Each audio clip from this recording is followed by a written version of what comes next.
Alright, hello. Guess what's back? It's the Arcana. Woo! Woo! Okay, so honestly, I didn't think I would be enjoying this as much as I am, but life's full of surprises. Okay, so we left off with this plague doctor coming in and messing up our junk and something about a fox. I don't know, let's do it. Chapter 2, The High Priestess. I've seen many strange things happening in my time as a magician's apprentice, but the events of this night were the strangest yet. Seeking a moment's rest, I go upstairs to lie down and slip away, lost in a dream. I closed my eyes and I slipped away. The sky is no more than a slim green line across the endless horizon. Green. Azra sits beside me on the back of a strange beast. Master, where are we? Dark clouds bear all down around the landscape, a shifting sea of rust-colored sand. Ahead is a road of perfect black stone. Is this a dream? Far enough from home, I think. Far enough for what? For answers, for clarity, and I need them soon. A storm is coming. Ooh. He looks out into the distance, his voice dimming to a wistful whisper. I strain to see where the path leads, but it keeps changing. Soon there will be a crossroads. Whoa. How soon? Where do they lead? Depends which one you take. His hands reach for mine, but he stops just short. The sands rise all around us on a chilly wind, blotting out the sky. As for now, Mr. Radish, rest. I fall into a dreamless slumber. So that wasn't a dream? When I wake, dawn light is filtering through dusty windows. I spend the early hours preparing things, casting wild shadows on the walls. I am to meet the Countess at the palace, for some unknown purpose. I throw on a traveling cloak and hurry outside, dragging the heavy door shut behind me. After last night's intrusion, I turn the first lock, and then the second and third. Almost satisfied, I press my right hand to the door and whisper a cross-me-not spell. White whorls glow deep within the door, slowly fading into the grain. I'm about to leave when the hair at the nape of my neck rises in alarm.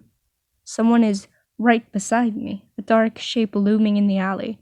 Looming, is it Julian? No. The form is certainly human, though enormous in size.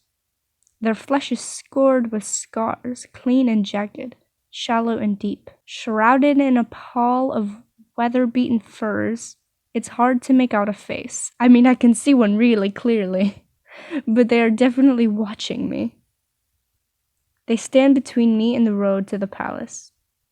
I'm just gonna go around. I take a step forward, watching the figure cautiously. Stormy green eyes follow my movements as I enter the alley, but the stranger makes no move.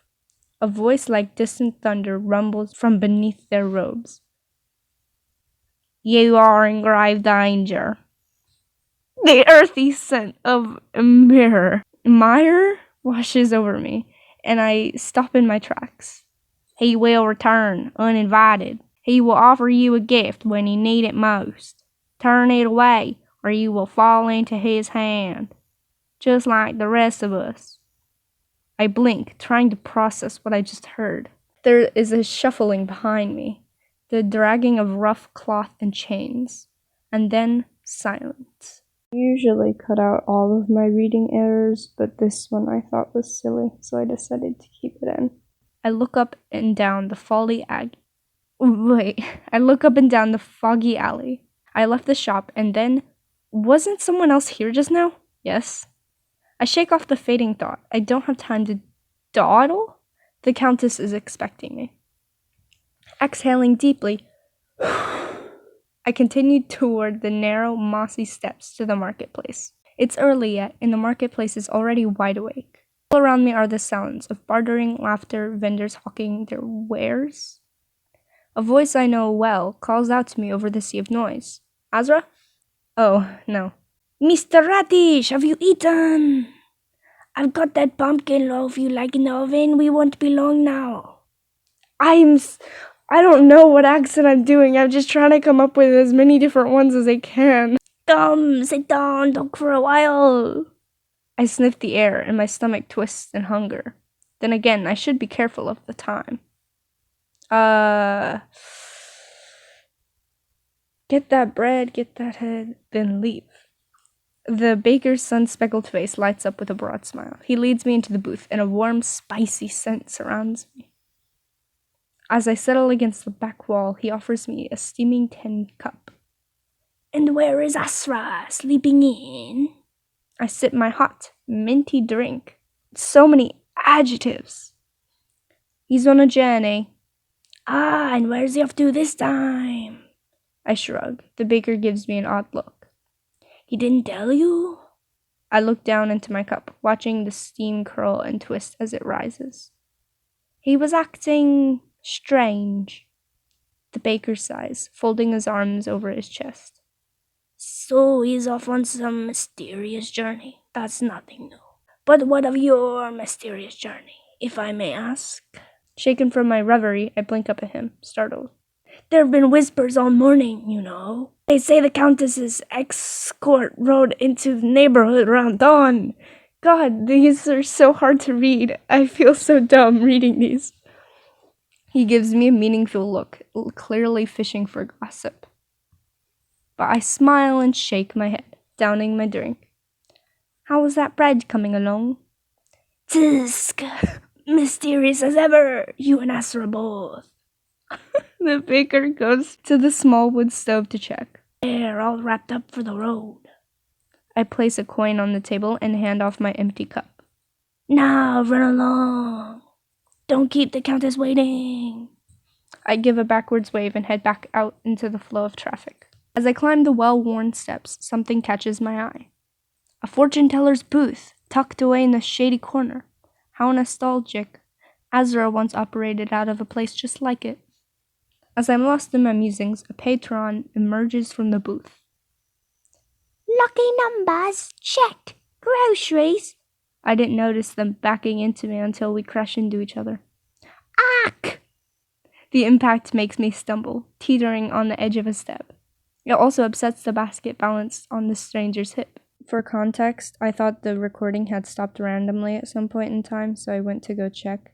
And I would normally cut this out, but once again I thought it was kind of silly, so I decided to keep it in.